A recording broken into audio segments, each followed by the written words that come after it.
When last we left our fearless explorers, we just arrived at a town on the planet with the damp desert. Right, you Yes. explained to them that you had murdered their wildlife, and they were like, that's fine. Oh, no, that was the previous town. Oh, was that the previous Yeah, town? we went to the previous town and told them we'd murdered their wildlife. And they were like, oh, it's okay, it was annoying and we didn't like it. Right.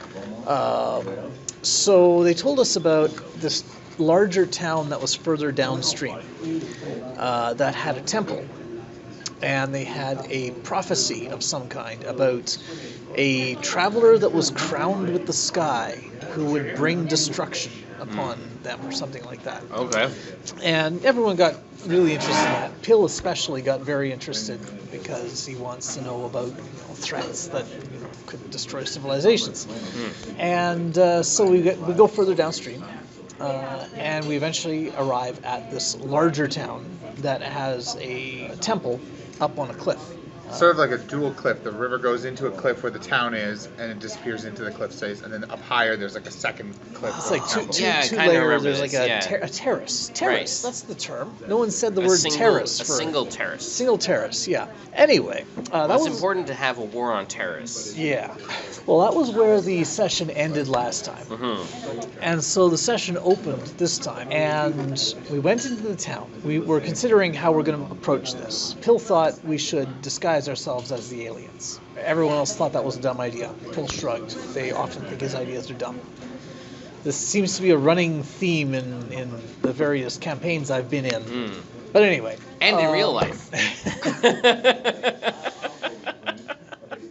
A lot of my ideas turn out to be the correct ones.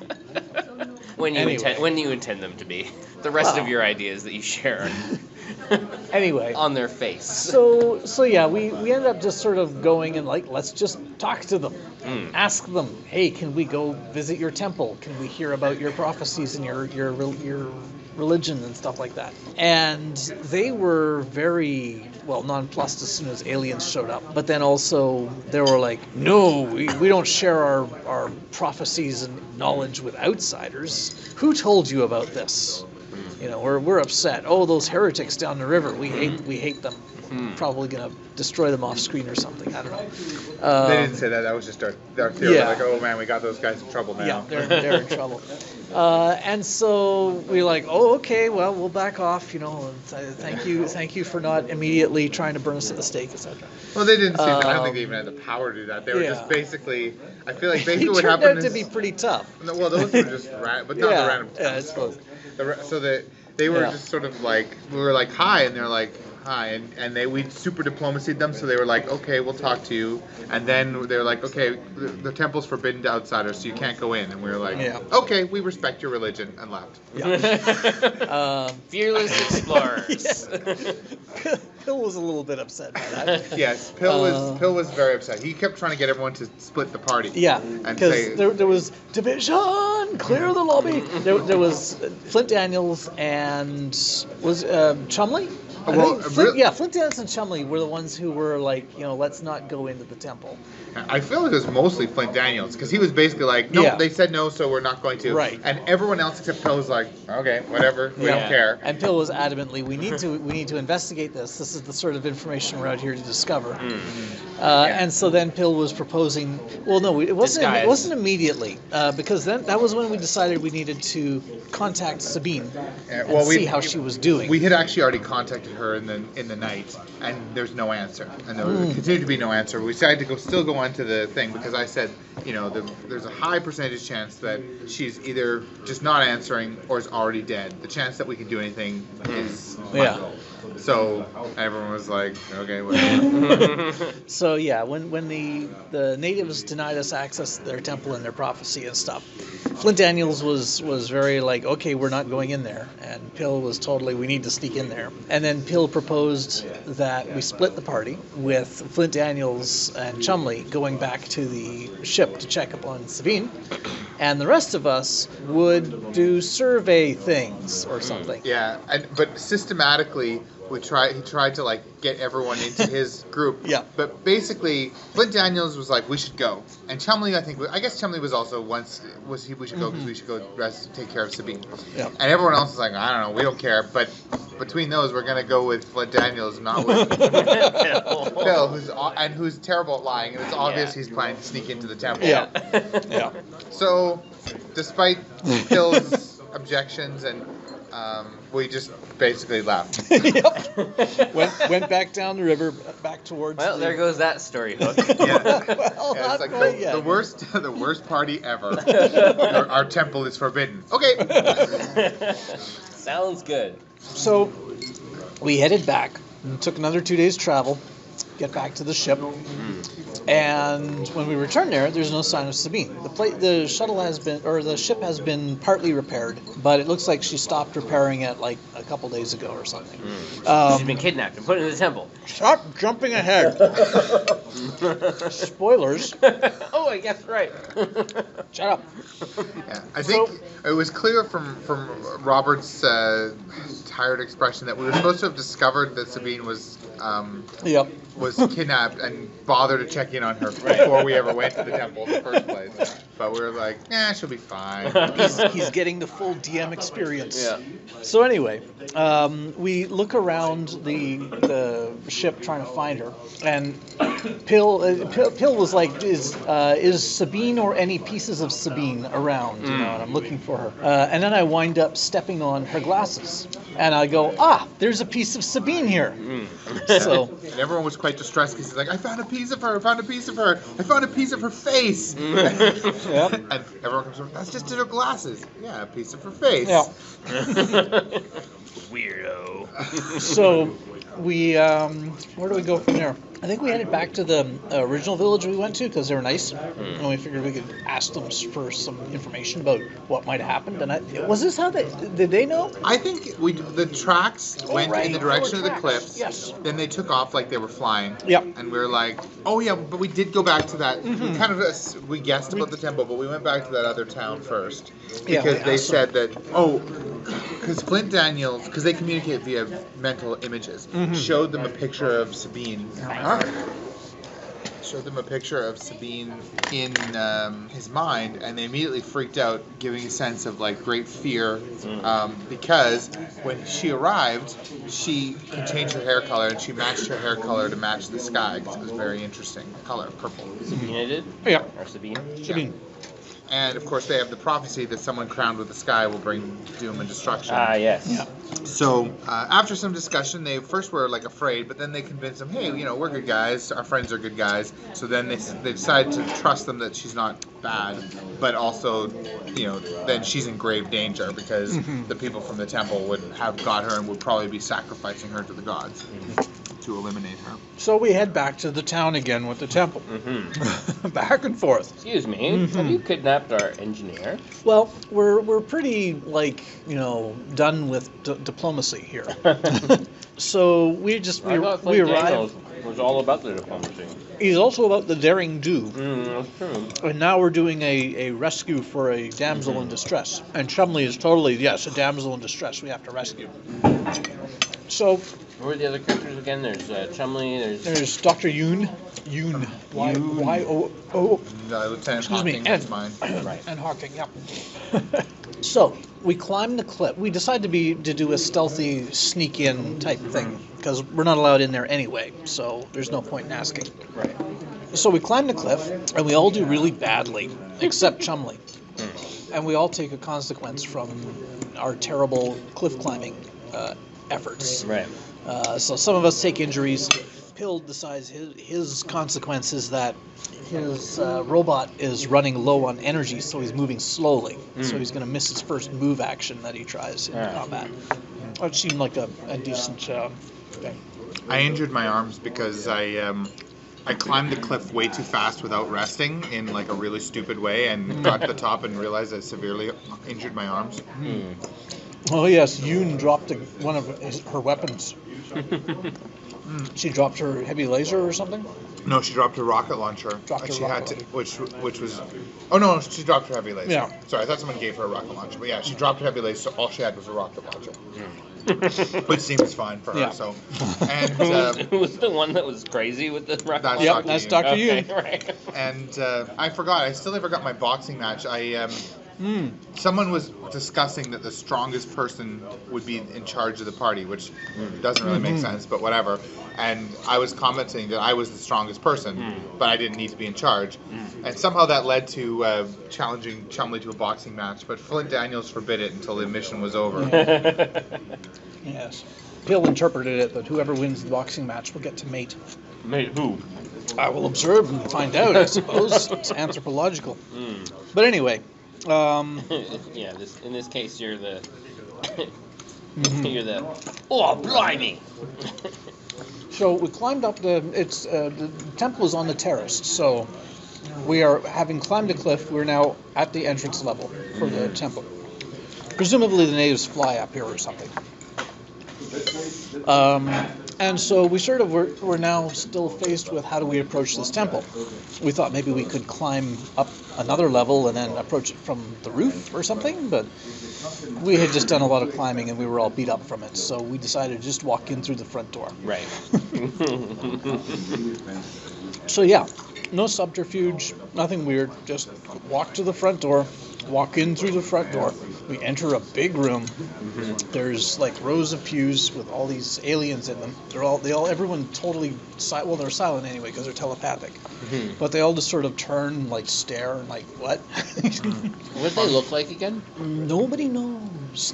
They look like the silence from they Doctor, don't have mouths, but they so- have 4 arms. Right. And there's a strong sense of oppression and like, we don't want you here, leave, psychic oppression. Yeah. You don't forget about them like the silence. Yeah, no.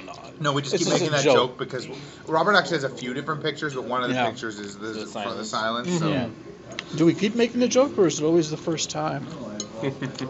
Anyway, and they've got a bunch of high priests and stuff at the front, and they've got an altar, and there's a sheet over the altar, and there's some humanoid figure under the sheet, and they have the knife, etc. And they're chanting Yeah. silently. Yeah, they've probably been doing this for like 3 days waiting for us. Who knows how many times they have to wash her before they sacrifice her. And we started walking forward and talking to them. Yeah. And I think So we're just here for our person, we're going to take her, we'll leave, not bother you. and they just sort of they're just sending psychic vibes. No, leave. We don't want you here. Why are you here? Get out of here. And we just keep walking forward and saying, Well. here we are. We're coming. We're going to take her away. And so then we encounter resistance, like physical resistance. There's like a telekinetic barrier or something. We can't progress any closer.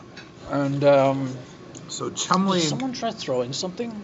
someone tried to throw a rock or something. Yeah. And Chumley got out his rifle and starts like dancing the point of it on the like lead guy, because there's like the head high priest guy, and he has some guys around him, and then there's acolytes on the side, and there's a whole bunch of people in the seats. But then I think it was actually Daniels that fired like a warning shot at the feet of the high priest, and that was when everything erupted. All combat ensues. the people sitting in the seats just fled, and all of the priests and acolytes and stuff started hurling bricks and like psychically hurling chairs and rocks and bricks So out the of the bolt walls. went through the energy field. Yeah. Laser bolts went through. As soon as I saw the rock bounced off, I switched from a rocket launcher to the laser gun because I figured lasers more likely to go through. Though it turned out that wasn't relevant, because as soon as the congregation broke, the barrier fell. So they were able to get through it. But There was still a protective barrier, wasn't there? when they first fired on the high priest, it did no damage. But they were able to fire Right. rockets right away. So, and the barrier went Yeah, down. I mean, the high priest had his own, like, He had his own smaller thing. barrier. Yeah. Yeah, but the big barrier that prevented anything Yeah. from going through. Because the very opening salvo was Yoon pulled out a rocket launcher and blew up all the acolytes on the left. All 4 of them, just boom, gone. Next round, the other half, gone. While laughing maniacally. Yeah. Because the rocket launcher was all she had, but she was happy with that. And she was the one who had criticized my analysis of the hunt and killing for pleasure. Because she's like, killing is not pleasurable. But then she's out with a rocket launcher. Explosions are pleasurable. Yeah, Hawking had various theories about how this all made sense, but we'll get to those later or during the monologues. So anyway, the Acolytes got blowed up real good, real quick, and then we had to deal with the priests, which proved extremely difficult. Mm-hmm. Partly, so I'm glad I didn't try to rebalance things right away because I was concerned that the heavy laser rifle was overpowered because you can just keep using the energy up. But it turns out, not in a fight like this. They're just like, we're gonna blast away. Oh, we're out of energy now. Yeah. And the people who didn't have laser guns, all for whatever reason, had only area effect weapons. Like I had only a rocket launcher and a machine gun kind of equivalent. And same with, who else was like that? Yoon only had the rocket launcher. Yeah. And all of the big tough guys were in the same zone as unconscious Sabine. So we couldn't hit them with our big blasts, right? Pill did have a light laser gun as his alternative. And that turned out to be a reasonably smart choice because I had energy and no one else did. So I was still plinging away with this thing. But if no one else is combining fire with Pill, It's useless. we were doing 1 cube of damage per round on the guys that had 10 cubes of damage, hit points. So If that, because his shields were 5, and he had good cover, so his shields were basically 7, right? Or were they 6? something it was higher than my total output damage output, but everyone ran up there and started dogpiling on him with melee. Yeah, that's what we ended up doing, because we had a lot of rounds where we were like, well, first we had to take down, we tried shooting him, and he couldn't even be hurt until we killed the priests around him. So then we had to, like, fight those guys. Right. And that basically used up all the energy in Daniel's and Chumley's rifles. So they, like, systematically took out those 4 guys, and then they were completely out of energy, we were completely out of recharges. And all we had left were people with area effects and Pill had a light laser gun, but and Chumley went. needs to be I think combined. Chumley had one more shot, but then he went down right at the end. And so then our strategy was, at that point it was just the head guy alive, and he had a really nasty attack. But he only attacked 1 square, so every turn we were just waiting for him to reveal what he was going to do, and then we'd all run away from that color and slowly try to work our way towards him. And finally, we all got towards him, and then we just all started beating on him for 1 damage while Pill was shooting at him, and that was like, even that was just enough to do 1 damage to him. And even though I still had energy, I was going to run out before he ran out of health. Right. Yeah. So that was when we realized, okay, this approach is not going to work. So the characters that were still mobile grabbed Chumley and Sabine and fled the square so that he would be in a square by himself. And then everyone that had rocket launchers all fired rocket launchers. So we blew up like 3 rockets or something. And I think in total 5 rockets went off inside that temple. 2 for the Acolytes and then 3 at the end there for The tough guy. the High Priest. Well, and he tried to follow Sabine so that we couldn't shoot him, but we just followed Sabine more because there was enough people who were out of ammo just to pull her Right. them. No. Oh, and me, because the first rocket launch that hit him Chumley. Chumley went unconscious in his square. They had to pull Chumley and Sabine away, and then everyone just. But it was great for me as like the designer of the combat system, because like that last round was like Brian played his attack, and I'm like, no, don't play that. He takes it back, and then we pulled some other stuff around, and we're like, no, play it. There's like 2 seconds left.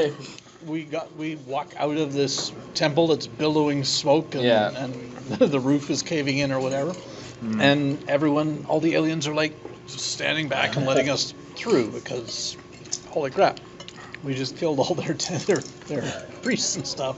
They don't want to mess with us, and we still have some rockets left. Oh yeah, at one point Yoon ran out of rockets. And she entered melee and was actually hitting the guy with her empty rocket launcher. But I gave her one of my rockets, so she was able to fire at the end there. Yeah, and so then we revived Sabine and we headed back to the ship, and that was the end of that session. Yeah. Well, did we revive Sabine? I think we just left at the end of the combat. I assume we're going to, but Well, we haven't actually. I mean, there could be something else that happens. I know. We know, but presumably that will occur. Yeah, I think we're just heading back to the ship now. That's our intention anyway. I assume there's nothing else that will stop us. But Yeah. You didn't loot their precious tablets and read them and get more information? we probably will. Yeah. The combat ended, and then we just ended the session Oh, immediately. okay. I thought we actually left, but all right. I won't object to a little looting. Well, you're supposed to. Your mission is to gather intel, Yeah. right? Well, Pill is a little bit disgusted at this point because it turns out the prophecy actually was about Sabine. I mean, she's crowned with the sky. She's Right. got the hair, and she brought doom and destruction upon them. She did. So, yeah. So it's a much smaller scale Yes. prophecy. I mean, that is assuming that it's actually a quote-unquote true prophecy that they had some sort of weird future knowledge about, which, I mean, Bill can't completely dismiss. He's a science officer, Yeah. so he has to be open to the possibility that these aliens have future vision. Right. Well, I'm out of ammunition, and I'm about to die, so I might as well fling my body on top of the lady so that if they shoot their rocket launchers, which the doctor's bound to do, then at least she may not be quite as injured. Come on, boys. The Space Rangers never leave anyone behind. I'll grab Ampley, and you can grab Chumley, and we'll get out of here. I'm going to take Sabine. You can take Chumley. Sure, that'll be fine. Uh-oh, here come the rockets. I'll grab Sabine and Chumley. Oh, good Lord, Chumley, what have they been feeding you? So Lieutenant Daniels finds pleasure in killing as long as the targets are not sentient and is necessary to kill. Lieutenant Chumley finds pleasure in killing as long as it's a challenge and the targets are not sentient. Dr. Yoon does not find pleasure in killing, but she does find great pleasure in blowing things up, even if it kills, including sentient life. Humans are so difficult to understand. Something tells me that this situation is not one for a delicate touch. And I have just the tool here. Of course, I'm all out of rockets. I'll hit him with it! Lieutenant Pill's personal log, encryption key 1, 2, 3, 4, 5. We came here to investigate a prophecy that these primitives had about a being crowned with the sky that would bring destruction upon them. Turns out the prophecy is true. Turns out the prophecy is about Anpele. Let us bring destruction down upon them.